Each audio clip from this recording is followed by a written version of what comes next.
Hindi lahat ng kaibigan o kakilala mo kayang sumabay sa pag-angat mo at hindi mo yan kasalanan. Marami ang nagsasabi, isama mo naman kami pag umangat ka. Bakit parang nagbago ka na? Pero ang tanong, handa ba silang magbago kasama mo?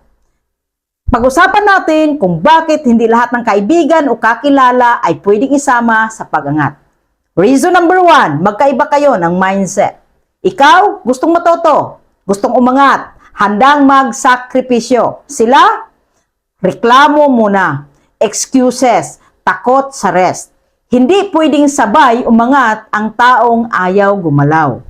Reason number 2, hindi lahat magbayad ng presyo. Ang pag-angat may kapalit na oras, puyat, disiplina, consistency. Maraming gustong sumama sa resulta pero ayaw sa proseso. Resulta lang ang gusto, hindi ang hirap. Reason number 3, may mga taong sanay sa ikaw noong nakaraan. May mga kakilala na komportable ka lang pag pareho kayong struggling. Okay ka lang pag hindi ka lumalampas. Kapag umangat ka, sasabihin nag-iba ka na. Mayabang ka na.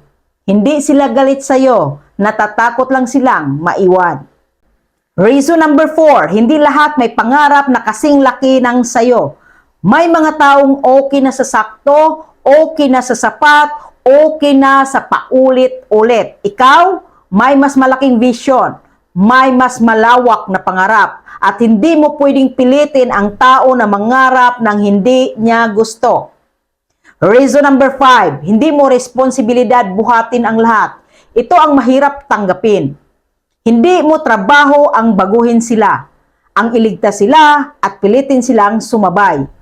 Pwede kang magbigay ng opportunity, mag-share ng kaalaman, pero desisyon pa rin nila kung gagalaw sila. Ang pag-angat ay pagpili ng tamang environment, pagpili ng tamang tao, pagpili ng tamang direksyon. Hindi mo sila iniwan, pinipili mo lang ang growth. Tandaan mo ito, hindi lahat ng mga mahal mo ay makakasama mo sa taas, pero hindi ibig sabihin nun mali ka. Kung totoo ang pangarap mo, may mga taong mawawala para bigyang daan ang mga taong dadating.